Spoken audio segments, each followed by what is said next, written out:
Nous accueillons Benoît Hamon. Benoît Hamon qui parlait justement il y a quelques jours de cette campagne et qui dénonçait cette campagne qu'il expliquait être polluée par l'argent. Nous regardons une très courte vidéo et on se retrouve tout de suite. Merci. Non, mais on vous posera la question. À ce que sur ce terrain-là, nous soyons aussi intransigeants vis-à-vis de l'influence des lobbies et de l'argent. La réalité aujourd'hui, c'est que ces lobbies industriels, chimiques, pharmaceutiques, bancaires pèsent sur la décision publique.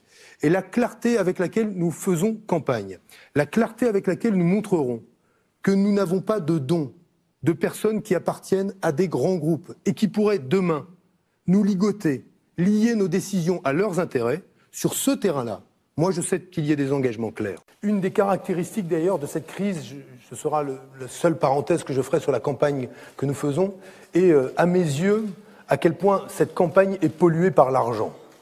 L'argent pour ce qui concerne un certain nombre de candidats, comme la présence dans les projets de certains candidats de l'influence des forces de l'argent.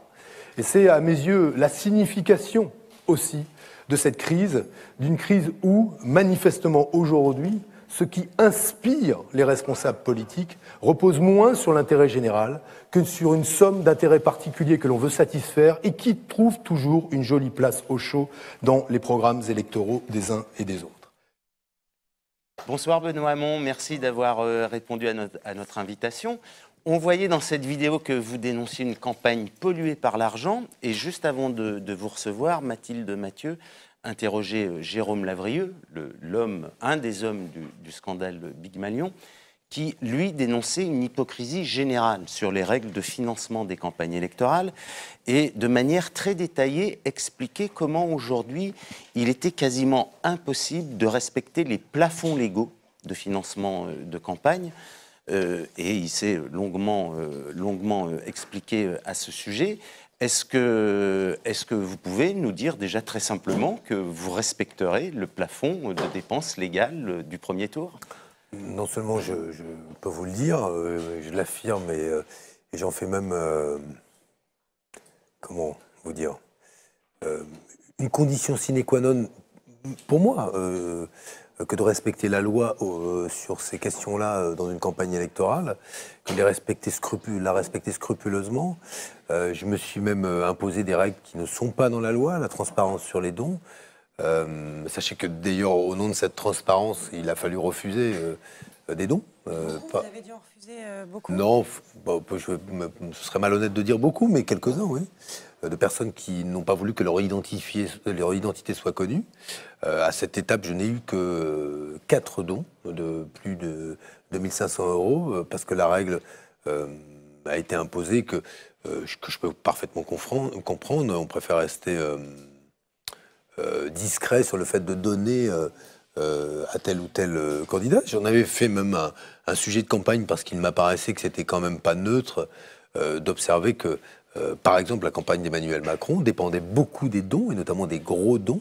Alors il y a une sorte de petit artifice qui consiste à dire seuls, je me souviens, 3% de ces dons sont supérieurs à, je crois, 4500 €, ou je me souviens plus exactement la somme, mais 3% entre 4500 et 7500, ça fait beaucoup d'argent. Alors, quand on a beaucoup de donateurs. Sa réponse était qu'il n'avait pas de financement de public, puisque pas de parti et pas de... Archi-faux, puisqu'il est remboursé à 66% par... plus tard, oui, oui, il faut une avance de trésorerie. D'accord, mais bon, à la fin, le contribuable contribue pour 2 tiers au financement de la campagne d'Emmanuel Macron. Donc on est dans du maquillage. Moi, j'entends l'argument, mais il y a quand même... si on s'arrête là, et on dit ok, c'est vrai, M. Macron ne concourt pas à armes égales. Non mais bon, c'est une plaisanterie. Aujourd'hui, il a la campagne, probablement, peut-être avec celle de M. Fillon, mais sans doute même davantage que celle de M. Fillon, la plus financée par des donateurs privés, riches pour la plupart. La question n'est pas de leur reprocher d'être riches.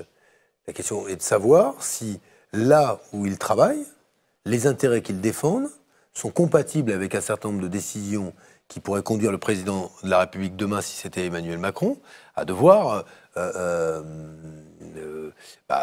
prendre des décisions importantes en matière d'interdiction des perturbateurs endocriniens, de certaines substances toxiques, de diminuer la part du diesel dans le parc automobile français, etc., etc. C'est pas neutre de savoir aussi qui dans l'industrie bancaire, qui dans l'industrie des assurances, qui dans l'industrie chimique, qui dans l'industrie pétrolière, qui dans le domaine des laboratoires pharmaceutiques, finance ou pas. Quels sont vos 4 donateurs à plus de 2500 €? Je les ai amenés, je me suis dit, on ne sait jamais, c'est Mediapart, il ne faut quand même pas rigoler. Donc, je vais vous donner les noms, puisqu'ils sont publics, de toute façon, il n'y a pas une grosse information. Alors, Madame Ray Gavras Michel, 4600 €, je la remercie. Madame Monique Mignotte-Leloup, 4500 €, je la remercie. Monsieur Alexandre Meyer, 4500 € et monsieur Dominique Caro, 3000 €. Voilà. Pour revenir sur ce que disait Jérôme Lavrieux, mais il n'est pas le seul à avoir dit Quoi, ça. j'avais bien fait prendre mon petit papier. Pour revenir à ce que disait Jérôme Lavrieux, il n'est pas le seul. Hein, il y a déjà eu d'autres responsables politiques par le passé à dire que de fait, ce plafond de dépenses d'un peu plus de 16 millions pour le premier tour et d'un peu plus de 22 millions pour le second était de façon beaucoup trop récurrente dépassée et que du coup c'était de fait un encouragement à la triche de ce point de vue-là. Est-ce que vous êtes favorable, par souci de réalisme, à l'augmentation du plafond de dépenses? Première question. Et deuxième question, est-ce que vous êtes favorable à la publication en temps réel des dépenses de campagne? Alors, par expérience, ce qui m'a frappé, par exemple, entre la primaire et la présidentielle, c'est comme d'un coup, ce que nous réalisions avec des moyens relativement rudimentaires, pour pas cher, soudain se transformait en une prestation très chère. Pourquoi? Parce que plus de technologie, des sons beaucoup plus élaborés, une mise en scène plus forte. Et d'un coup, le meeting que l'on faisait avec à peu près autant de personnes, bon, un peu moins pendant les primaires, mais un meeting à 1500, 2000 personnes, ou voire même 3000 dans un grand gymnase qu'on remplissait pour un coût de quelques dizaines de milliers d'euros, se transforme en une réunion qui peut monter à 100, 150 000 et au-delà. Pourquoi? Parce qu'on a de la technologie, on a du son. Alors, il y a des choses qui se justifient, parce qu'il y a des gens qui travaillent derrière. Hein. Il y a quand même un back-office assez important. Mais quand même, on voit finalement une facture augmenter. Moi, la conclusion que j'en tire, c'est qu'il y a sans doute un juste milieu à trouver. Je crois que les campagnes aujourd'hui, je ne suis pas le nez dans les comptes, hein, parce que j'ai un peu autre chose à faire, mais me semblent chères. Toutes ces dépenses de communication sont très gourmandes. Plutôt favorable, en fait, de faire moins je pense, de en clair, communication. je vois pas l'intérêt d'augmenter. La prestation que j'en fais, c'est que j'ai pu réussir une primaire avec peu d'argent, autour de 200 000 €, et la gagner. Peut-être un peu plus avec le second tour, mais on était dans cet étiage-là. Et là, on est sur des campagnes qui montent beaucoup plus vite, parce qu'un Bercy, quand on loue Bercy et quand on doit sonoriser Bercy, les pancartes, tout ça, ça monte à plusieurs centaines de milliers d'euros. Donc moi, je ne vois pas aujourd'hui de justification à mettre davantage d'argent. Je suis pour la publication en temps réel des dépenses de campagne. J'avoue n'avoir absolument pas réfléchi à cette question. Ça se fait déjà pour partie aux États-Unis, mais tant pour les dons du reste, je suis pour les assez recettes. je vais vous dire, je pense que vu l'état la mauvaise santé de la démocratie française, et même si parfois il me semble qu'il y a des soupçons injustifiés qui se tournent à notre endroit, vaut mieux plus de transparence que pas assez. Ou vaut même peut-être parfois un peu trop, je ne sais pas si c'est trop, si on est trop transparent, mais donc sur le principe, je n'y suis pas défavorable. Il m'apparaît que, cependant, que même si on donne des gages de transparence supplémentaires, tant que notre pays reste traversé par une crise morale et politique profonde, le soupçon demeure. Et il se détourne vers d'autres zones prétendues d'ombre. Et le problème, c'est pas tant qu'il y ait de l'ombre, sur ce que nous faisons ou de l'opacité parfois sur ce qui nous conduira à prendre telle ou telle décision, il me semble que ce qu'on nous reproche d'abord ce sont des privilèges. Et ces privilèges... Les privilèges ne se construisent pas également justement dans ces zones d'ombre. En particulier, mais moi j'en ai fait la liste quand j'ai travaillé avec le procureur de Montgolfier, qui est celui avec lequel j'ai travaillé sur une loi de moralisation de la vie publique et de transparence de la vie publique et de lutte contre les conflits d'intérêts. On a essayé de balayer avec Éric de Montgolfier, avec Eva Joly aussi, qui travaille dans mon équipe, l'ensemble des champs dans lesquels il nous apparaissait que subsistaient des privilèges incompatibles avec une démocratie adulte, en quelque sorte. Ça concerne le pantouflage dans la haute administration, ça concerne le cumul entre un mandat de député et un travail, ça concerne la réserve parlementaire, ça concerne l'immunité parlementaire à laquelle j'ai proposé qu'on mette fin, ça concerne la transparence sur l'IRFM, c'est-à-dire l'indemnité de représentation dont nous bénéficions, qui n'est pas fiscalisée, il faut le savoir. On peut légitimement se poser la question si c'est pas un deuxième salaire non fiscalisé, puisqu'en fait, personne ne vient contrôler si ça sert à louer une permanence, à payer des gerbes de fleurs pour les commémorations, à organiser telle ou telle manifestation, payer un restaurant, etc. Bref, des frais de bouche. Mais je ne vois pas d'autre solution que ou on fiscalise l'IRFM d'ailleurs, ou on fait de la note de frais. C'est-à-dire qu'on arrive et que l'Assemblée nationale nous rembourse un certain nombre de prestations dont on a la liste justifiée, comme ça se fait d'ailleurs dans beaucoup d'exécutifs aujourd'hui, où des vice-présidents, le président arrive et dit « Bon, bah, écoutez, j'ai fait ça, voilà la justification », et vous avez ensuite un arbitre qui dit ça passe, ça passe pas. Alors, si vous voulez bien, on va aborder le deuxième point. Mais j'insiste sur ce point, sur la question, donc c'est plutôt la fin des privilèges. Et je pense que cela, c'est assez important, et voilà le terrain sur lequel, en tout cas, moi j'ai mis des propositions sur la table. D'accord, donc si vous voulez bien, on va aborder le deuxième point de cet entretien pour parler de votre campagne. Alors, nous, on a comme règle à Mediapart de ne pas commenter les sondages. On a des discussions régulières, quasi quotidiennes là-dessus. On ne parle pas des sondages. Ça m'arrange. Donc, on ne vous interrogera Merci, pas Mediapart, sur les sondages. Si vous avez vous-même travaillé dans l'institut de sondage, Mais oui, c'est bien pour ça, c'est pour ça que je suis le sondages. mieux placé pour en parler. Mais en revanche, comme nous sommes parler. beaucoup sur le terrain et qu'on publie beaucoup de reportages, on en publie aujourd'hui. Ah oui, d'accord, vous avez trouvé un moyen détourné de m'en parler quand même, quoi. Très intéressant, un reportage très intéressant de Fabien Escalona sur Grenoble. Et ce qu'on constate, c'est que vous ne mobilisez pas l'électorat attendu ou espéré. Et qu'à ce stade, nous, tous les retours qu'on a du terrain, c'est des retours forcément imprécis, ou qui ne sont pas... on ne fait pas l'élection du premier tour, mais tous ces retours nous disent que l'horizon du deuxième tour vous est bouché aujourd'hui. Il vous reste 11 jours de campagne. Qu'est-ce qui peut vous sauver? Qu'est-ce qui peut provoquer, selon vous, le déclic? Bon, d'abord, je ne cherche pas à me sauver. Non, mais je comprends la formule. candidature. Non, oui, mais je me suis engagé dans cette campagne avec, je crois, beaucoup, mais on peut le reconnaître, beaucoup de sérieux sur la cohérence du projet que j'ai mis en débat. Le souci de parler moins aux émotions et aux pulsions de nos concitoyens qu'à leur intelligence. Moi, je n'ai pas un rapport au peuple qui se résume à l'abstraction des foules et une relation un peu césariste aux foules. Moi, j'accepte et je conçois que ceux et celles que j'ai en face de moi et dont je sollicite la confiance sont des femmes et des hommes, dans leur complexité, avec une singularité et complexité qui parfois m'interroge, me questionne et voire même me percute. Mais je préfère la qualité de ce dialogue-là, sans doute plus inconfortable, hein, mais je préfère la qualité de cet échange-là et de cette relation de confiance que je crois pouvoir, que je noue encore aujourd'hui quand j'ai passé ma journée en banlieue parisienne et hier en banlieue lyonnaise.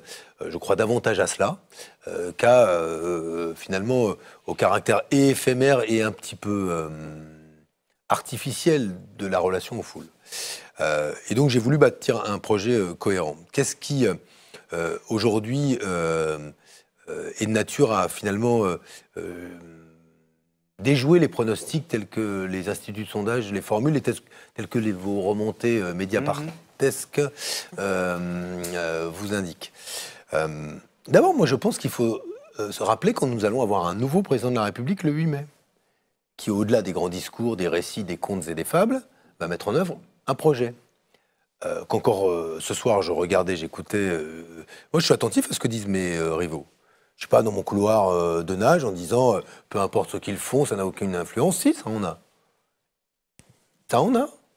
Et moi, aujourd'hui, je ne crois pas au plan A de Jean-Luc Mélenchon. Je pense qu'il n'y a qu'un plan B. Je pense qu'il est parfaitement aujourd'hui... De la sortie de l'Europe. Oui. Et je pense que le reproche que je lui fais d'ailleurs, c'est ne rien dire sur ce scénario de sortie de l'Europe. Ou alors, finalement, de mentir un tout petit peu sur le degré d'énergie, de fermeté qu'il mettrait à assurer que, finalement, le plan A devrait être accepté, coûte que coûte, par les Allemands et nos partenaires, sauf à basculer dans la sortie de l'Union. Et je pense qu'il y a un vrai risque, aujourd'hui, de sortie de l'Union européenne, qu'incarne Mélenchon. Je dis aussi que la question démocratique n'est, à mes yeux, pas neutre, et qu'elle ne s'incarne pas simplement dans la promesse de la 6e République, mais aussi dans le champ des relations internationales, dans la nature des alliances que nous voulons nouer, et dans la façon dont nous acceptons ou pas de sortir de la légalité internationale. Je vais prendre un exemple que je vais reposer, parce que jusqu'ici, les réponses de Jean-Luc Mélenchon nous sont apparues très, très, très insatisfaisantes. Oui ou non, accepte-t-il que la Crimée soit de facto redevenue russe parce que les Russes l'ont annexée au motif que Khrouchtchev l'aurait vaguement cédé dans un moment de faiblesse à l'Ukraine? Mais si c'est cela, je rappelle qu'elle a été sous domination de l'Empire ottoman entre le 16e et le 18e. Donc si nous réouvrons le sujet de la Crimée, on va avoir beaucoup de discussions à réouvrir. Deuxièmement, accepte-t-il ou pas, et j'ai cru comprendre qu'il l'acceptait, qu'on réouvre le dossier des frontières, puisque c'est ce que demande Vladimir Poutine, le dossier des frontières avec les Russes, ce qui nous amènera à une multitude de disputes territoriales, des États baltes en passant par ce qui se passe autour des mini-républiques qui, entre la Moldavie, la Géorgie, la Transnistrie, l'Ossétie du Sud, etc., et de disputes à l'intérieur de l'Union européenne. Or, la légalité internationale... C'est son argument, c'est de dire, par exemple, Chypre, ça existe déjà, ça fait partie des questions de frontières qu'il faut trancher. Il se revendique de François Mitterrand. C'est sa référence avec De Gaulle. Il n'a pas oublié que François Mitterrand, lors du mémorandum de Budapest, avec Helmut Kohl, parce que l'Union soviétique disparaît et peut créer du désordre, pose un principe, qui est le principe qui nous permet de garantir la paix, l'inviolabilité et l'intangibilité des frontières. Accepté par la Russie de l'époque, les Britanniques également, c'était François Mitterrand, parfaitement conscient que le principal risque de guerre dans l'Europe, c'était justement de rouvrir le dossier des frontières. Mais alors, pardon de le dire, non seulement à cette époque, à l'époque où l'Europe était forte, Mitterrand-Kohl, du costaud, du lourd, nous posons ce principe-là parce qu'il savait déjà qu'il fallait en redouter les conséquences, mais maintenant que nous sommes faibles, maintenant que certains envisagent de sortir de l'Europe, on pourrait réouvrir, face à Poutine, le dossier des frontières. C'est-à-dire que nous allons aller dans la position la plus faible qui soit, à la table des négociations, pour rediscuter des frontières. Alors, moi, je vais vous dire, non seulement ce sujet-là n'a absolument pas de raison d'être réouvert, et deux, si tant est qu'il faille ouvrir un bout de discussion là-dessus, certainement pas en ordre dispersé, certainement pas en ayant rapatrié l'essentiel de nos forces dans les frontières nationales. Donc sur cette question démocratique-là, politique, j'ai aussi un désaccord. Et j'ai aussi un désaccord parce que je ne fais pas partie de ceux qui finalement considèrent que la démocratie est bonne chez nous, mais que dans l'ordre international, finalement, on pourrait finalement s'accommoder de tous les tyrans, dès lors que ils sont là, il faut bien faire avec. Je ne nie pas qu'ils sont là et qu'il faut bien faire avec. La question est, finalement, la démocratie est-elle un principe secondaire, non pas dans les relations internationales, mais dans la nature des régimes avec lesquels nous concevons de nous allier. Mais pardonnez-moi, il y a quand même juste une petite chose sur laquelle il faut m'éclairer. Je suis votre campagne depuis que vous avez gagné la primaire. Au début de la campagne, Jean-Luc Mélenchon vous adresse une lettre avec un certain nombre de points listant vos désaccords et insiste notamment sur le fait que l'Europe est un vrai désaccord avec vous. Vous le dites maintenant ce soir, à ce moment-là, vous ne le dites absolument pas. Il est un peu tout seul à dire. Ça donne l'impression que vous considérez que c'est pas si important, mais lui, si. Ensuite, et à ce moment-là, vous concentrez vos attaques sur Emmanuel Macron. Voilà. Aujourd'hui, là, vous nous dites ce soir que vous regardez ce que font Verivo. Vous parlez de vos désaccords avec Jean-Luc Mélenchon. Pourquoi est-ce que finalement votre stratégie politique ne varie pas vous-même en fonction des sondages, en fonction de qui, qui vous allez marquer vos désaccords? Parce que nous arrivons à un moment où je constate que cette hypothèse-là est une hypothèse sérieuse. Et que Jean-Luc fait une bonne campagne. Non, c'est pas que c'était pas. C'est que la campagne est passée par là. Elle a clarifié bien des positions. Et pardon de le dire, Jean-Luc Mélenchon n'est pas rentré en campagne en disant moi, Poutine, aujourd'hui, je considère que c'est un partenaire et que la Crimée, dont acte, le Donbass, pourquoi pas, etc., etc. Je veux dire, avoir les prudences avec lesquelles on a les communiqués des uns et des autres, François Fillon, Jean-Luc Mélenchon a accueilli le gazage des enfants du côté d'Idlib en disant qui que ce soit qui soit responsable, là où on sait que objectivement les seuls qui avaient la capacité à le faire étaient les Russes ou le régime syrien. Je veux dire que cette campagne, elle éclaire aussi le débat politique. Elle éclaire le débat politique, y compris ma position. Pourquoi je demande que cette précision, pourquoi je rentre dans le dur? Mais parce qu'il apparaît que aujourd'hui, dans la manière dont le formule, et encore là récemment, dans les heures qui viennent de passer, dont Jean-Luc Mélenchon formule sa relation au projet européen, il m'apparaît aujourd'hui qu'il assume que son option finalement la plus crédible... Ça a changé sur le plan A et le plan B. C'est quand même ce qu'il dit depuis des mois et des mois. Je pense qu'aujourd'hui, ça prend un relief tout particulier et dans un contexte où les Russes affichent des prétentions nouvelles, Trump se désengage, où l'Europe est une Europe qui se disloque de toutes parts et où il me semble aujourd'hui qu'il n'est pas de la responsabilité de la gauche française de lui porter le coup de grâce. Et que là encore, c'est le contraire de l'héritage dans lequel prétend s'inscrire Jean-Luc Mélenchon, c'est-à-dire un héritage gaulo-mitterrandien. Alors on va revenir à votre campagne, en dehors de votre difficulté parfois à convaincre vos propres électeurs, effectivement, dont on voit qu'ils sont indécis, qu'ils hésitent encore aujourd'hui, entre Jean-Luc Mélenchon, vous-même et Emmanuel Macron. Et par moments, dans certaines de vos déclarations récentes, on a eu l'impression que vous avez vous-même intégré votre défaite. Vous n'allez pas faire de la psychologie à deux balles comme d'autres. Absolument pas de la psychologie. Je vais juste vous montrer une vidéo en vous montrant ce que vous dites vous-même. Oui, mais d'accord, mais c'est de la psychologie à deux balles, l'interprétation. Absolument pas, quand vous parlez des raisons de pourquoi vous pouvez perdre. On va regarder ça tout de suite. Moi, j'ai une question à vous poser. Par le plus grand des malheurs, vous n'êtes pas au deuxième tour. Vous préférez appeler à voter François Fillon, Emmanuel Macron ou Jean-Luc Mélenchon face à Marine Le Pen? Moi, je vais vous répondre franchement, Mélenchon. J'ai ma réponse. Mais je vais aller plus loin. Pourquoi? Parce qu'aujourd'hui, je considère qu'il y a sur le fond des proximités politiques. Sinon, nous n'aurions pas essayé de nous rassembler. Sinon, nous n'aurions pas essayé de construire ce qui pouvait être un rassemblement. C'est la proposition que je lui avais faite. Et pourquoi je lui avais fait une deuxième fois?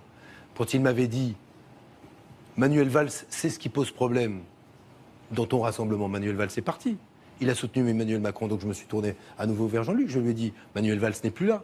Pourquoi ne viens-tu pas? Un double discours. Comment vous expliquez ce spectaculaire trou d'air? Écoutez, c'est pas une campagne facile, je le reconnais, c'est pas une campagne facile, et en même temps, moi, je veux continuer à parler transition écologique, pauvreté, questions sociales, pouvoir d'achat, travail, comme je l'ai fait, et je continuerai à le faire. Pourquoi il n'est pas facile? Parce qu'il y a le bilan d'un quinquennat, parce qu'il y a... Qui vous plombe, en l'occurrence, en tant que candidat socialiste? Incontestablement, ça pèse, et qui ne voit pas que l'électorat de gauche est déçu. Il a été déçu par la déchéance de nationalité, par la loi travail, par l'échec sur le chômage, et ça pèse incontestablement. Au point Non, c'est pas. Au point que Mélenchon vous siphonne. Est-ce que c'est ça dans l'esprit des électeurs de gauche? Je continue mon raisonnement, et puis après il y a des défections nombreuses. Quand tous les jours vous avez le feuilleton de ceux qui s'en vont, c'est quand même pas facile à gérer. C'est pas tant que moi je le gère mal, c'est que ce sont nos électeurs qui se disent mais à quoi bon finalement regarder vers ces gens s'ils sont aussi déboussolants et déboussolés. Et incontestablement, il y a un côté poison permanent que d'organiser minimiser les défections. Donc moi, j'en prends acte et je fais campagne. On aurait pu rêver campagne plus simple à mener. Justement, Benoît Hamon, on voit dans vos déclarations vous-même que voilà, vous parlez des difficultés de votre campagne, notamment des défections à répétition qui ont émaillé ces dernières semaines. Est-ce que vous vous dites, finalement, ça aurait été plus simple de faire campagne avec ce projet, avec vous comme candidat, sans l'étiquette socialiste? Écoutez, je pense qu'il y a un problème avec le PS, plus avec le PS qu'avec l'étiquette socialiste. Je pense que le socialisme, il ne renvoie pas juste au PS. Oui, je veux dire étiquette parti socialiste. Mais je pense qu'effectivement, aujourd'hui, vis-à-vis du PS, il y a presque instinctivement, spontanément, chez des électeurs de gauche, un rejet. Et même si parfois certains me disent, souvent même, vous c'est différent, il y a quand même vis-à-vis du PS quelque chose qui tient fondamentalement de la parole non tenue, mais de la parole lourde non tenue. C'est-à-dire, c'est pas juste une erreur d'aiguillage. Il y a eu quelque chose qui relevait du. Et autour de la déchéance de nationalité de la loi travail de la dernière année, elle a pesé lourdement. Personne ne m'en impute la responsabilité, ça c'est évident. Mais en même temps, cette famille politique reste comme marquée au fer rouge par ces décisions politiques-là. Bon, ça c'est une réalité. Ce que je veux simplement dire, pourquoi je dis Mélenchon ? Parce que la question qui m'est posée, c'est face à Marine Le Pen. Or, face à Marine Le Pen, je pense que seul un imaginaire politique puissant de gauche, donc le mien, au second tour, mais dans l'hypothèse Macron-Fillon, je pense que, oui, face à l'extrême droite Trump, je crois que Sanders aurait gagné. Et je pense que face à Marine Le Pen, il faut porter un imaginaire politique puissant. Donc, ma réponse, elle est cohérente avec l'idée que je me fais de ma propre campagne, déjà, et de l'analyse que je fais aujourd'hui de la montée de l'extrême droite et de la seule manière, ou de la manière la plus efficace de la battre. Alors, au fond, pardon, qu'un Macron ou un Fillon peut perdre face à Marine Le Pen. Aujourd'hui, je vais vous dire, je pense aujourd'hui tout le monde là-bas. Mais dans les faits, je le crois. C'est l'analyse que je fais. Je pense qu'aujourd'hui tout le monde là-bas, mais que le moyen le plus sûr de l'abattre est de l'extirper, pas simplement de l'extirper des cœurs et de sortir ces métastases de la tête et de beaucoup de ceux qui aujourd'hui choisissent le vote Front National, c'est encore de lui opposer un projet politique puissant, un imaginaire politique puissant, sauf à gagner du temps. Sauf à décaler le moment où elle arrivera au pouvoir. Et c'est là où la bataille politique que nous menons face au Front National n'est pas de la même nature. Quand je me compare par exemple à Emmanuel Macron, je pense aujourd'hui que les choix de politique libérale que propose Macron, encore je veux dire adoubé par Chaubleu quand même, ce jour même. Chaubleu, le ministre allemand des Finances, le ministre de l'austérité, adoubé par Pierre Gattaz. Ces politiques-là prépare l'arrivée du Front National. Et si ce n'est pas maintenant, ce que je ne crois pas, ce sera pour la prochaine fois.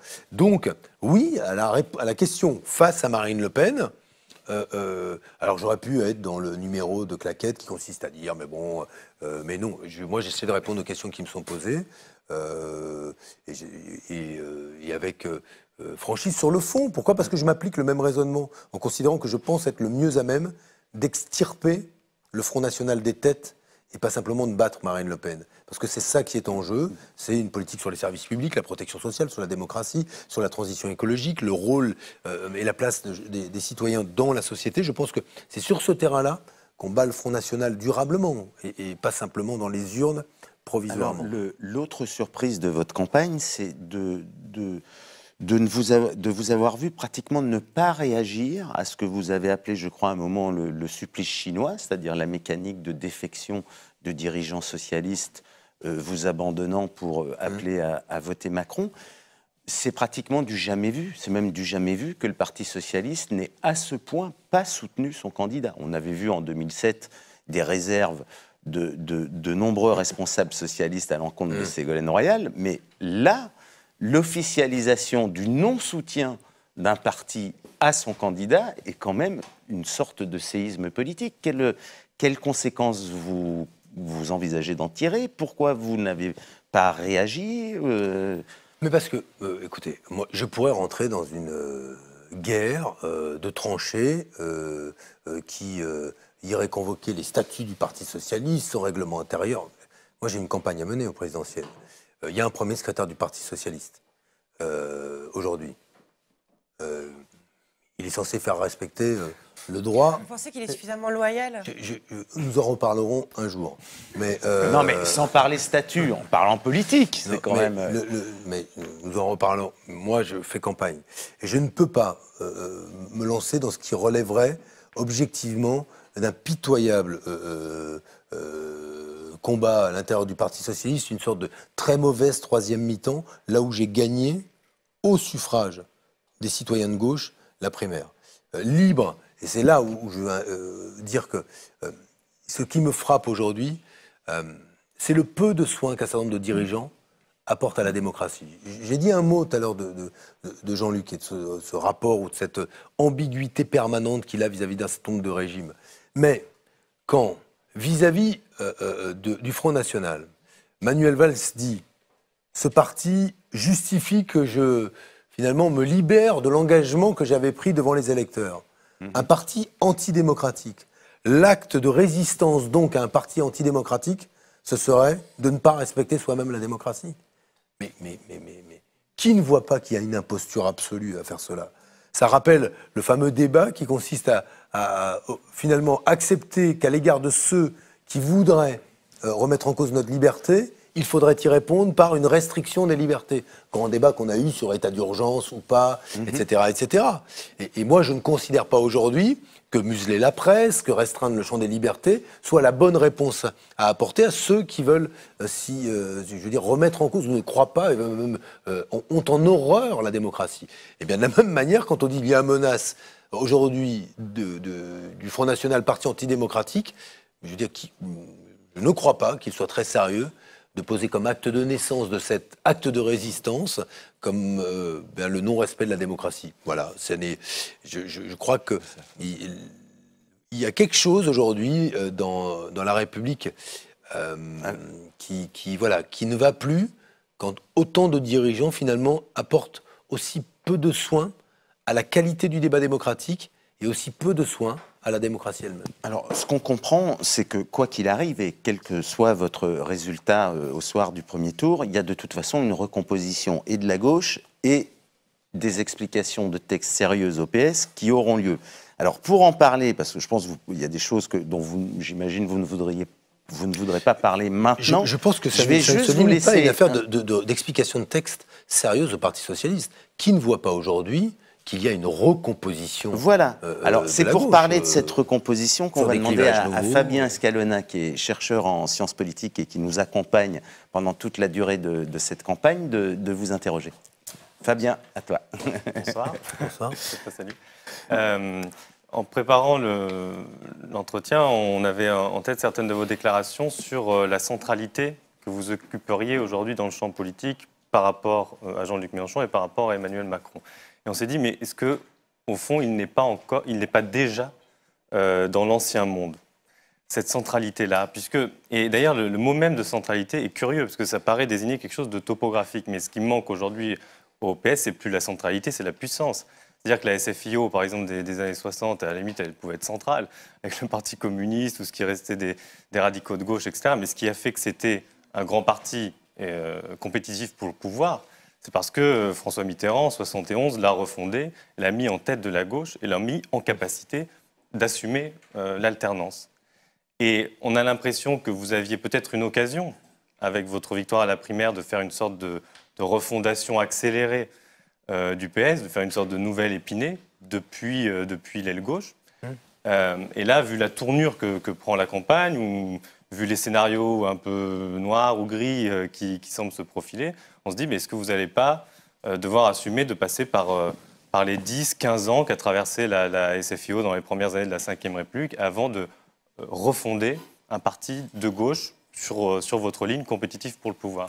Écoutez, moi je crois dans les thèmes que je porte. Je ne crois pas que la recomposition de la gauche puisse se faire autour de la sortie de l'Europe. Il y a quelqu'un qui pense sérieusement qu'on va reconstruire la gauche autour de ça? C'est-à-dire la fin de l'idéal d'une coopération entre les peuples en Europe? Parce que l'Europe serait austéritaire et libérale, vrai, on en tire comme conséquence qu'il faut aujourd'hui se sortir de cet idéal-là. Moi, je vais expliquer à nos enfants et aux miens que leur avenir est dans le retour dans l'espace qui était celui de la nation française? Bon, bah écoutez, moi, je ne crois pas qu'autour de cette idée-là, on puisse reconstruire quoi que ce soit de durable. Première chose. Ce que je crois par contre, c'est qu'il y a, et là encore, c'est un vrai désaccord que j'ai eu avec Jean-Luc au fur et à mesure de la campagne, que moi, je crois qu'il y a une vraie transition, une mutation du travail qui nous amène non pas à prophétiser la fin du travail, je ne dis pas c'est la fin du travail, je dis qu'il y aura probablement une raréfaction du travail. Il y a 40 économistes là aujourd'hui qui soutiennent Emmanuel Macron, qui disent que je prône la disparition du travail. Quand on est en plus dans une tribune du Monde. Mais comme c'est disqualifiant, je veux leur dire que de fonder des gens sérieux quand même, pour quelques-uns, peut-être pas tous, mais qui avaient soutenu le même candidat que vous en 2012, je le rappelle. D'accord, mais bon, pour la plupart. Fonder la critique d'une ligne politique sur une erreur factuelle, je ne prône pas la disparition du travail. Je dis qu'il y aura, avec à l'appui de bon nombre d'études, une raréfaction du travail possible, probable, si on n'investit pas dans les nouveaux secteurs que sont les énergies renouvelables, la santé, l'éducation, la silver economy, probable, et qu'il faut anticiper cela. Autour de la question du travail, on l'a vu qu'il y a eu un débat fort. Autour de la conversion écologique de notre économie, il y a encore une question centrale. Et donc je dis par exemple qu'il n'y a pas de conversion écologique de notre économie qui permette demain d'envisager de moins polluer sans passer par des investissements au niveau européen que pèseront les quelques 10 milliards, 20 milliards, 50 milliards que nous mobiliserons au moment où il faudra limiter le réchauffement de la planète. Il faut bien le faire, là encore, au niveau européen. Je rajoute que, au-delà de la transition du travail et donc de cette immense mutation liée à la révolution numérique et de la transition écologique, il y a un double enjeu et démocratique pour nous et européens qui suppose que, voilà, de refonder, on va dire, la carte de ce qui sera demain le spectre des idées à gauche, qui abritera les grandes orientations. Et sur ce terrain-là, je ne change pas un iota de ce que j'ai dit pendant la primaire, de ce que j'ai dit pendant la campagne présidentielle. Est-ce, à cette étape, on pourrait se dire, puisque nous sommes à 11 jours du premier tour, et quand on regarde les sondages, que ce moment-là, que je décris, n'est pas partagé par les citoyens de gauche, davantage peut-être mu par l'envie de dégager ce qui était là avant, que de se projeter vers l'avenir. Et moi, je l'ai perçu, ça. Quand j'ai évoqué le futur désirable, tout le monde me disait, oui, c'est vrai, on le désire, mais avant, il y a quand même bonne envie de donner un grand coup de pied au système. Au système ou au Parti Socialiste, enfin au quinquennat sortant. Le PS est dans le système. Oui, voilà, oui, évidemment, ils sont au pouvoir. Évidemment, mais si je l'ai j'ai jamais pensé et dit le contraire. Et ça me rappelle cette phrase que j'ai évoquée pendant ma campagne, mais qui pour moi est très révélatrice de ce qui se passe et des mobiles du vote des Français. Je discutais avec une titulaire du RSA et à qui je demandais ce qu'elle allait voter. Et elle avait voté Mélenchon en 2012 et je ne sais pas ce qu'elle allait voter là. Je ne lui ai pas demandé. Et elle me disait, je lui ai posé la question, je lui ai dit, mais si vous étiez président de la République, quelle serait la première chose que vous feriez? Elle m'a dit, vous baissez votre salaire. Et je dis, mais si vous baissez mon salaire, ça améliorera absolument pas votre vie. Elle m'a dit, oui, mais je vais vous faire mal. Et donc, le bulletin de vote n'est pas l'instrument d'une amélioration de sa propre vie, ce en quoi elle ne croit pas.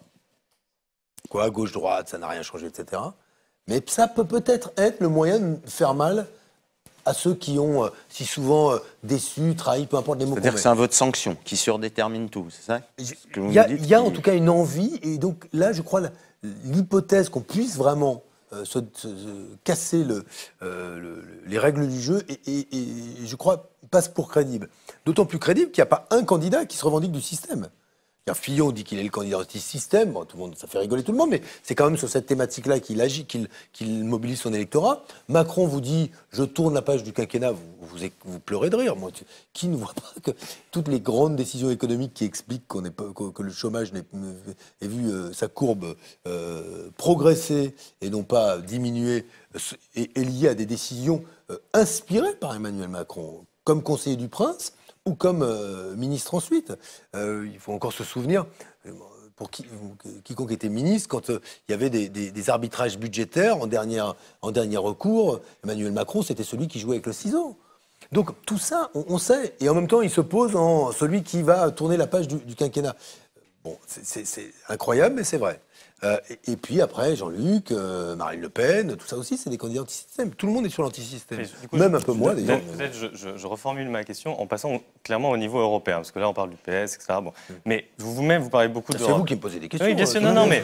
Je réponds. Non, mais effectivement, la première question était là-dessus. Mais puisque vous avez beaucoup cité l'Europe, moi, j'aimerais resituer ça par rapport à votre réponse, que j'aimerais aussi votre vision politique de votre action par rapport à l'avenir de la gauche en France, mais de la gauche en Europe, puisque... vous n'êtes pas sans ignorer que la social-démocratie est en crise dans pratiquement toutes ses variantes en Europe. C'est quand même assez rare pour le souligner. C'est-à-dire que ce soit en Europe de l'Ouest, du Sud, de l'Est, partout elle est en difficulté électorale et ou d'exercice du pouvoir. Et à maints endroits, il y a des niveaux de conflictualité interne dans les partis qui, là aussi, relèvent du jamais vu. On voit ce qui se passe en Espagne autour de Pedro Sánchez. On a vu ce qui s'est passé, ce qui est encore en train de se passer autour de Jeremy Corbyn au Royaume-Uni. On a, au niveau européen en général, par exemple, Paul Magnette, qui vous soutient, qui a prononcé des paroles très fortes et assez hétérodoxes, d'ailleurs, sur l'Europe, puisqu'il a même évoqué l'éventuelle sortie de certains pays de l'Est. Pour un socialiste belge, c'est quand même pas banal. Comment vous situez votre action dans ce cadre-là ? Comment vous lisez ce moment ? Il y a une exception à tout ça, peut-être là aussi provisoire, mais qui est frappante quand même. C'est l'exception allemande. Peut-être. Alors, on va y venir, mais elle est intéressante. Parce que si le SPD parvenait dans une configuration qui pourrait être de rassemblement de la gauche à conquérir le pouvoir et à battre Angela Merkel, ce serait quelque chose évidemment de souhaitable à mes yeux pour l'Europe et pour les Allemands, même si on a des désaccords forts. C'est-à-dire dans une alliance avec Die Linke. En tout cas, et les Verts. Le refus de la grande coalition et le désir de constituer une alliance qui évidemment embrasse de Die Linke au Grünen. Donc nous verrons. Mais il y a une parole que je trouve très importante de Schulz qui indique plus qu'un bouger idéologique, c'est le fait d'assumer devant le peuple allemand, de dire que le peuple allemand ne peut plus continuer à s'enrichir grâce ou par l'appauvrissement des autres peuples européens, qui n'est pas rien.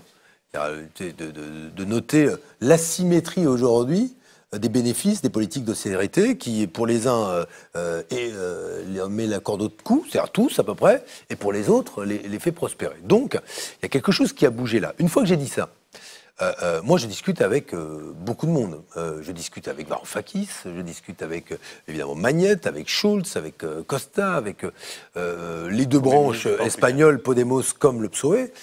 Bref, avec tous les acteurs qui, aujourd'hui, se disent disponibles pour construire un arc d'alliance. Il me semble que cet arc d'alliance, il doit repartir d'un point de départ le plus élémentaire. C'est qu'avons-nous à dire, nous, sur les grandes questions qui se posent à nos États respectifs, revenons, travail, transition écologique, et comment, ensemble, nous mettons-nous d'accord sur des règles du jeu qui ne nous laissent pas totalement démunis au moment où une troïka sans aucun contrôle démocratique, composée de la Banque Centrale Européenne, de la Commission Européenne et du tandem entre la direction du Trésor française et son homologue allemand, décide de politiques d'austérité à peu près partout et qui, aujourd'hui, font crever l'Europe. Parce que c'est ça. L'Europe crève de cette politique d'austérité. Donc comment, aujourd'hui, se libère-t-on de ce carcan-là ? Et là, moi, j'ai proposé quelque chose. Proposer quelque chose qui est discuté aujourd'hui. Et je m'en suis réjoui. Discuté par les sociodémocrates européens, discuté par d'autres, nos partenaires, c'est le traité de démocratisation de la zone euro, sur lequel j'ai travaillé avec Thomas Piketty, sur lequel il a beaucoup travaillé et m'a proposé cela. Et je considère que ce n'est pas la seule proposition que je mets sur la table en Europe, mais que c'est une proposition qui, enfin, permet de concilier à la fois la perspective de la construction européenne et le désir de mettre en minorité, ou en tout cas la possibilité de mettre en minorité l'austérité, ce qui n'est pas le cas aujourd'hui. Je reviens précisément sur cette question-là. En plus, Thomas Piketty est venu en parler sur ce plateau en débat avec Éric Coquerel. Effectivement, la stratégie, c'est de ne pas avoir besoin de changer les traités, de se lancer dans une grosse rénégociation de traités et de faire cette Assemblée générale de la zone euro. Et l'argument que vous venez de dire, c'est la gauche, potentiellement aujourd'hui, avec les équilibres qui existent dans les pays membres de l'eurozone, cette majorité peut être de gauche dans l'Assemblée de la zone euro. Mais précisément, est-ce que les étiquettes dont on parle, gauche, social-démocrate, etc., ont encore un sens? Exactement. Je donne 2 exemples. Bon, il y en a un qui est caricatural, mais on ne peut pas y résister. C'est qu'effectivement, on a un Premier ministre social-démocrate en Slovaquie, mais qui n'a de social-démocrate que le nom. C'est un national-conservateur complètement xénophobe, qui veut recevoir des réfugiés à condition qu'ils ne soient pas musulmans. Bon.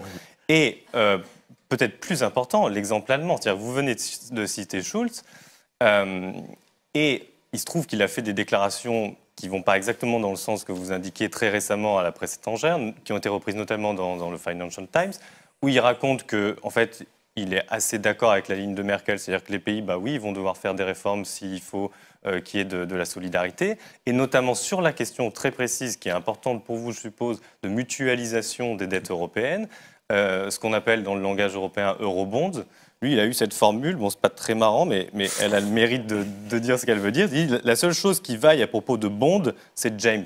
Oui. En gros, les eurobonds, les Allemands en veulent pas, mes partenaires de coalition en voudront peut-être pas, et c'est hors de question. Est-ce que vous pensez vraiment que ce raisonnement est crédible? Je pense que le sien ne l'est pas, non? Non, oui, mais du coup, je me permets, c'est juste une deuxième question pour supporter ça, puisque vous critiquez tout à l'heure Jean-Luc Mélenchon en disant, en fait, il ne dit pas trop que son plan A, il n'y croit pas. Mais en fait, vous, c'est presque l'inverse. C'est-à-dire qu'en fait, on n'entend jamais ce qui se passe si jamais vous échouez à avoir cette majorité de gauche en Europe. Donc, si vous voulez me faire dire, on sort de l'Europe. Bon, je sais que c'est pas. Mais non, mais moi, je ne le désire pas. Donc, je ferai tout pour ne pas sortir de l'Europe et construire un scénario qui soit un scénario qui évite que l'Europe fabrique du Front National et sa propre dislocation. Pour l'instant, je ne vois que des gens qui creusent à grands coups de pelle la tombe du projet européen et qui vous disent « Vive l'Europe, vive l'Europe, vive l'Europe ». Ça, oui, ça me désole aujourd'hui. Et ce que j'ai dit à Angela Merkel dans son bureau, comme à Martin Schulz au siège du SPD, c'est cela. Vous ne pouvez pas faire l'impasse sur ce qui s'est passé depuis 5 ans. Depuis 5 ans, il y a eu le Brexit, il y a eu la crise des solidarités sur les migrants, il y a l'extrême droite qui monte partout, vous croyez que ça n'a rien à voir? Quoi, Eh bien, non, mais c'est là où on a eu un vrai échange, notamment sur la question du Front National. Et je me suis souvenu de la déclaration de Sigmar Gabriel qui avait dit à Angela Merkel, le fait que la France réduise de 0,5% ses déficits, vaut-il la peine que nous prenions le risque que Marine Le Pen arrive au pouvoir? C'est la vraie question que j'ai posée à Mme Merkel. Je lui ai dit, vous rendez-vous compte aujourd'hui que très concrètement, ce que cette politique fabrique, ça n'est pas vous, je dis c'est l'Europe qui l'accepte, parce qu'il n'y a pas qu'elle, mais c'est l'arrivée du Front National. Le jour où il y a le Front National, avec qui discutez-vous? Que se passe-t-il? Et c'est cette question que j'ai posée. Et je crois aujourd'hui, d'abord, à raison. Elle vous a répondu.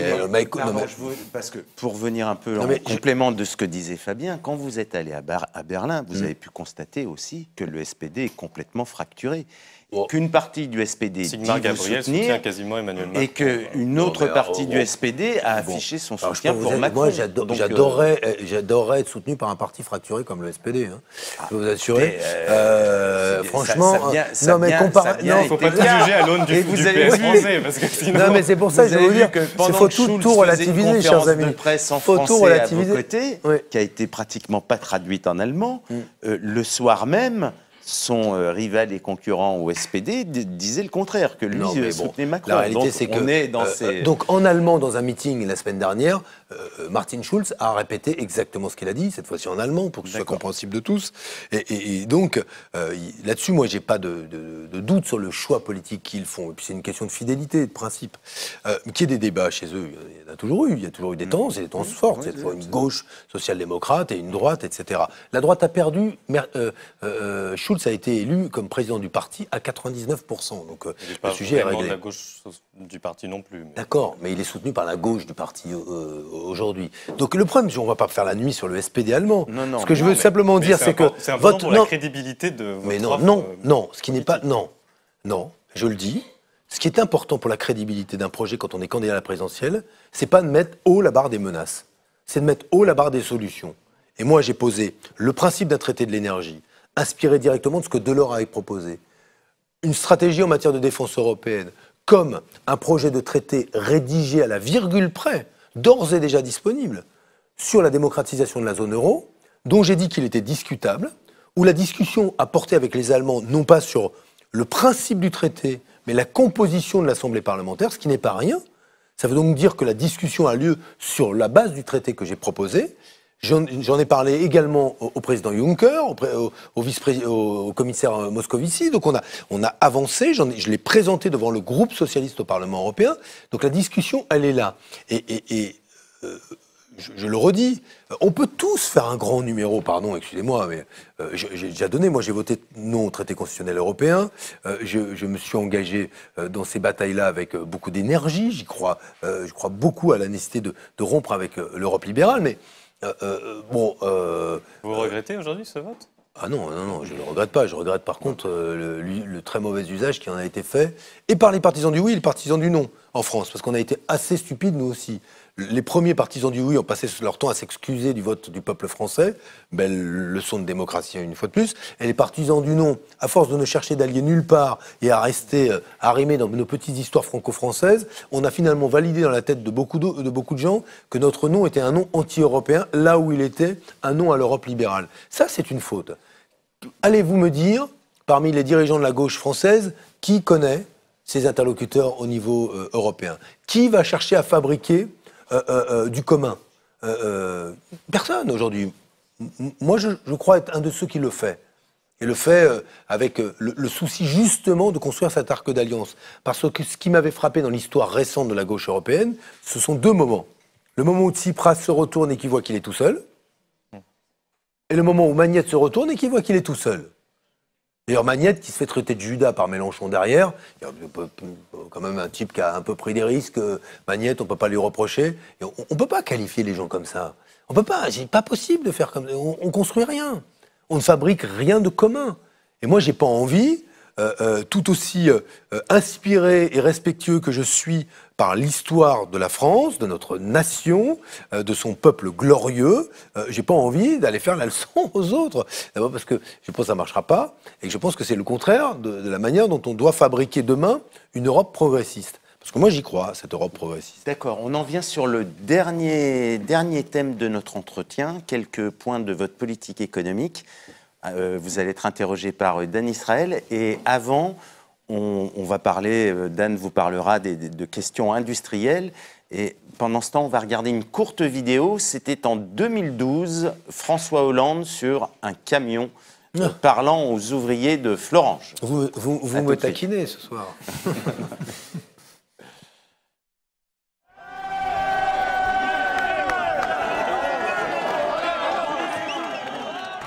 Bien, je voulais être parmi vous aujourd'hui. Je suis candidat à l'élection présidentielle, dans un moment particulièrement crucial pour notre pays. C'est pas la première fois que je viens ici en Lorraine. J'étais encore il y a peu à Gandrange pour rappeler les promesses qui n'avaient pas été honorées. Je viens donc devant vous prendre des engagements avec toute la responsabilité nécessaire.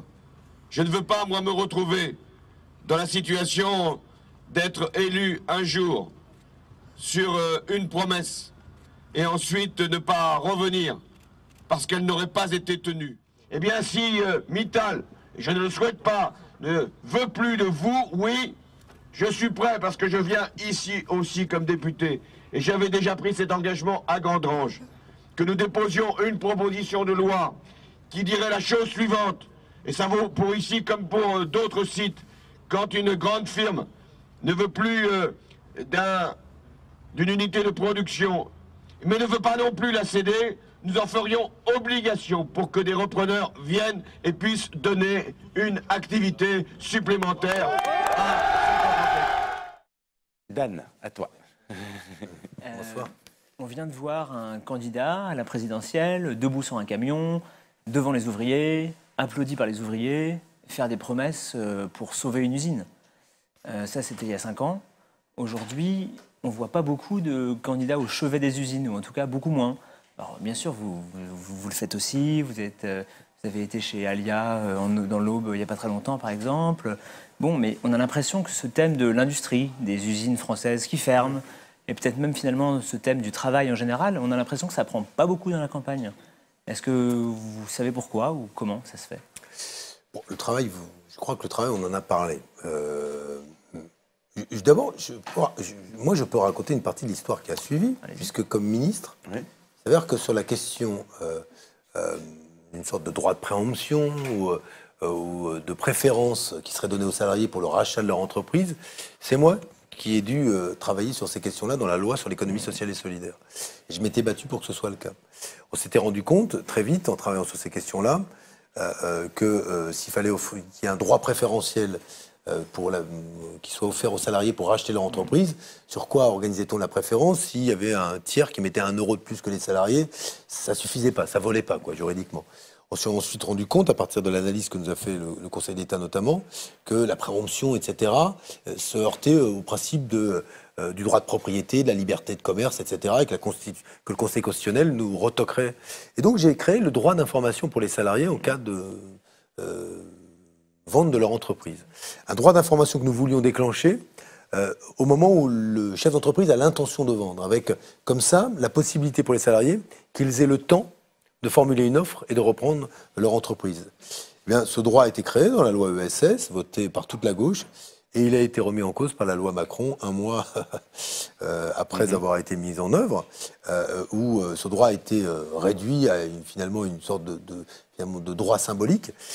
Et je dis cela pourquoi? Parce que je retiens de cet épisode finalement une sorte de long supplice aussi, où on part de déclarations qui sont des déclarations faites sur le toit d'un véhicule, qui créent un espoir, faut imaginer, considérable chez les ouvriers. Pourquoi?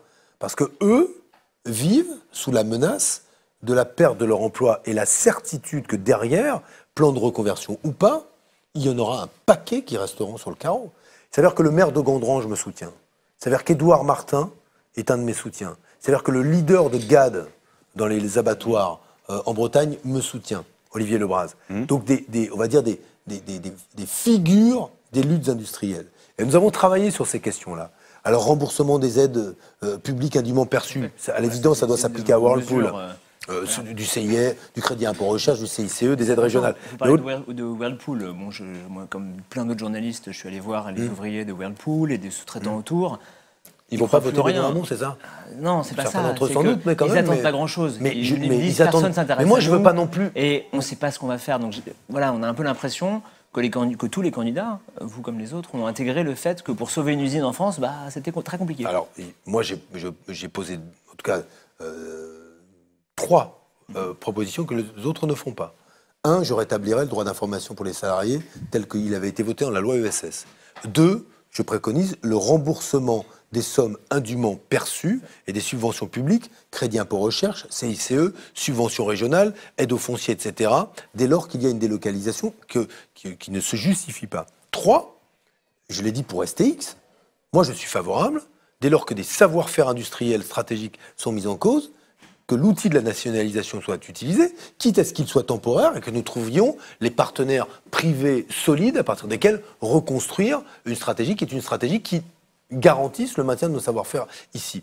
3 propositions que j'ai mises sur la table. Vous avez proposé pour STX les chantiers navals de Nantes. Oui, et qui est parfaitement applicable à d'autres situations. Et j'y rajoute une 4e chose qui n'était pas dans mon programme des primaires, mais dont je me suis inspiré après les primaires, c'est j'ai repris la proposition que formulait Arnaud Montebourg, qui consiste à faire des 71 milliards de la commande publique le levier à partir desquels on privilégie les productions locales en réservant progressivement, ça ne se fera pas du jour au lendemain, 50% de la commande publique aux entreprises, TPE, PME, mais aux entreprises locales. Donc on échappe au risque d'apparaître discriminatoire sur le plan européen avec les traités européens, parce que ça n'est pas réservé aux entreprises nationales, mais aux entreprises d'un territoire, qui ont plus de chances d'être françaises qu'étrangères, soyons honnêtes, mais il n'y a pas de discrimination, elles peuvent être néerlandaises, slovaques ou françaises. Donc voilà des propositions que moi je formule, mais au-delà de cela, l'engagement de dizaines de milliards d'euros dans la transition écologique, qui ne voit pas, ou la baisse de la part du nucléaire dans le mix énergétique pour développer les industries de l'énergie renouvelable, qui ne voit pas qu'il y a là une vraie ambition industrielle, beaucoup plus riche en emplois d'ailleurs que le maintien de l'appareil nucléaire tel qu'il existe. J'ai été, écoutez, c'était pas facile, j'ai été au Creusot discuter avec les salariés qui travaillent dans Sur les le forges PR pour en faire, particulier. oui, et puis pour bâtir les cuves, dans la sidérurgie qui alimente en acier ces cuves. Donc des discussions compliquées où les salariés sont inquiets. Ils disent mais attendez, votre programme il va démanteler notre travail. Et moi j'ai voulu affronter cette discussion avec beaucoup de sérieux et leur dire que le but c'est pas de nous désappareiller encore davantage, c'est au contraire de nous réappareiller. Moi mon ambition industrielle elle est forte, notamment dans le champ énergétique et des énergies renouvelables. Parce qu'il y a là, de la construction des éoliennes, en passant par les possibilités immenses dans le photovoltaïque, des possibilités qui sont des possibilités considérables sur le plan industriel. Encore faut-il que nous structurions cela. Donc oui, moi j'ai une ambition industrielle et donc je ne suis pas pour la disparition des ouvriers dans ce pays. J'imagine. Vous venez de parler d'Arnaud Montebourg, de la primaire. Et c'est vrai que vous avez évolué, en tout cas dans le discours, sur cette question du travail. Vous avez intégré des choses nouvelles. Pendant la primaire, vous étiez le candidat de la fin du travail. Enfin, mais à tort. Ce que vous continuez parce que je n'ai jamais à dit. dire. J'ai dit qu'il va se raréfier. Il faut se préparer à la raréfaction du travail. Bah oui, ce qui n'est pas exactement pareil. On est d'accord. Et vous venez de citer Arnaud Montebourg. Et c'est vrai qu'on a l'impression que vous avez repris une partie de ces thèmes. Et donc aujourd'hui, vous répétez que vous êtes le candidat du pouvoir d'achat et de la feuille de paye. Comment ça se fait? Vous êtes rendu compte tout à coup qu'il fallait avoir ce discours-là en direction des ouvriers, des plus précaires? Sur le revenu universel, dans la définition que vous avez reformulée du revenu universel. Ouais, tout à fait. Comme un moyen d'augmenter la fiche de paye. Non, mais parce que le revenu universel, il est venu finalement incarner,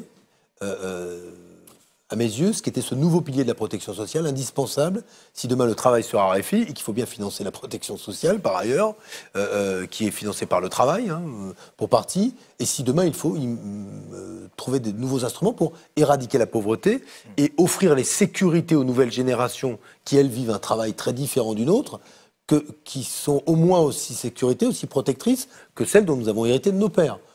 Pardon de dire, oui, comme futur président de la République, je me préoccupe de la génération qui vient et de savoir si le témoin que je leur passe est un témoin avec lequel elles pourront se protéger aussi bien que je me suis protégé grâce au témoin qui m'a été transmis par mon propre père ou mes pères politiques.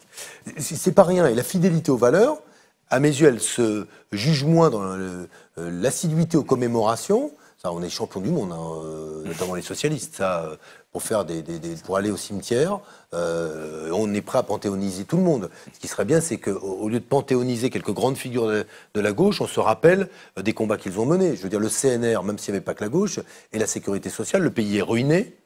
Il n'y a plus une usine debout. Les ouvriers reviennent tous d'Allemagne ou du STO ou des camps de prisonniers, et on fait quand même la sécurité sociale. Et on va m'expliquer qu'aujourd'hui, le revenu universel d'existence, c'est trop cher. Combien il était le PIB de la France en sortir de la guerre? Bon, bref. Donc, moi, je considère que le revenu universel d'existence, c'est un nouveau pilier de la protection sociale. Comment a-t-il été compris? Comme Benoît Hamon dit, il n'y a plus de travail, donc on va payer tout le monde à pas travailler. Puis alors, comme il fallait faire une petite caricature, on s'est imaginé tout le monde dans un hamac, vivant du revenu universel d'existence et fumant un pétard, puisqu'en plus, j'avais légalisé le cannabis. Je l'ai même entendu au primaire. Vous étiez un peu le ministre du temps libre, vous vous souvenez? Michel Henry, au début des années 80. Mais moi, il y aura un ministère du temps libre, et du temps libéré même. Il y aura un ministère du temps libéré. Mais je revenais sur le revenu universel. Le revenu universel vient compléter aussi un salaire. Et il permet de renégocier ou de négocier là où on ne le pouvait pas avec son employeur. Là où je constate que les instruments du rapport de force collectif dans l'entreprise sont insuffisants, parce qu'il n'y a pas assez de syndicalisation, parce que la négociation sociale est immature à bien des égards, et moi je veux la renforcer entreprise par entreprise, branche par branche et en interpro, je veux le faire, mais même en la renforçant, il me semble qu'il faut donner une arme aux salariés seuls pour pouvoir négocier avec son employeur. Le revenu universel d'existence, c'est le moyen, parce que je gagne du pouvoir d'achat, de pouvoir diminuer mon temps de travail sans que la diminution de ce temps de travail se traduise par une perte de revenus. C'est ça qui change tout. Vrai, mais on a l'impression que vous avez presque changé de philosophie. Pendant la primaire et en septembre, vous annonciez le versement d'une somme de 600 € tous les mois pour les 18-25 ans dans un premier temps, et puis peut-être dans un deuxième temps pour tous les Français, jusqu'à 750 €. Aujourd'hui, c'est une somme dégressive. Ce que vous proposez, 6 mois plus tard, c'est une somme dégressive. Mais 600 € pour tous les jeunes. Oui, mais sauf les jeunes qui travaillent. Une somme dégressive jusqu'à 1,9 fois le SMIC, ensuite on est à 0, milliards d'euros de pouvoir d'achat qui va concerner tous les Français. Oui. Mais on a l'impression qu'on est passé quand même d'une philosophie, vraiment une somme pour tout le monde, à un soutien, une allocation supplémentaire.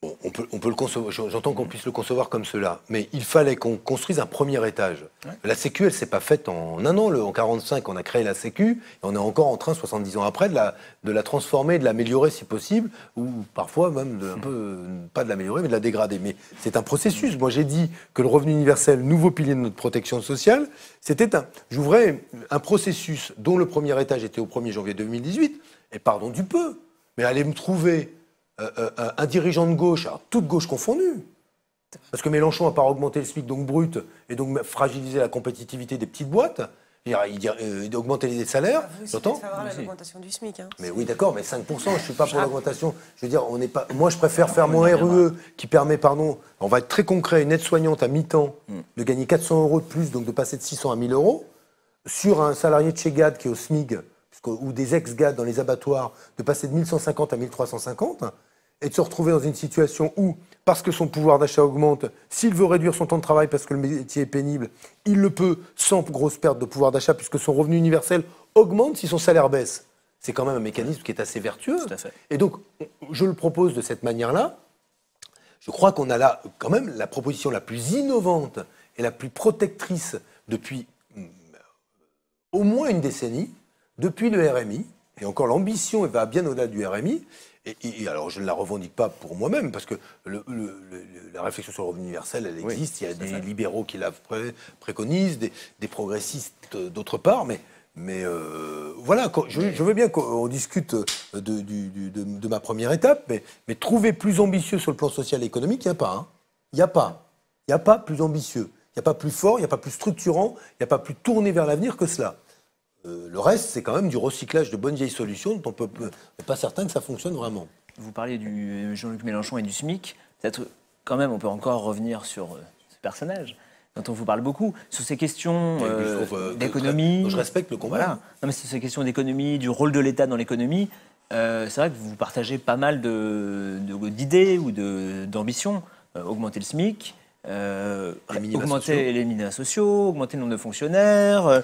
Voilà. Est-ce que, entre vous deux, c'est quoi? C'est une différence de degré? C'est-à-dire que lui, il ira toujours un peu plus loin que ce que vous proposez, ou un peu plus?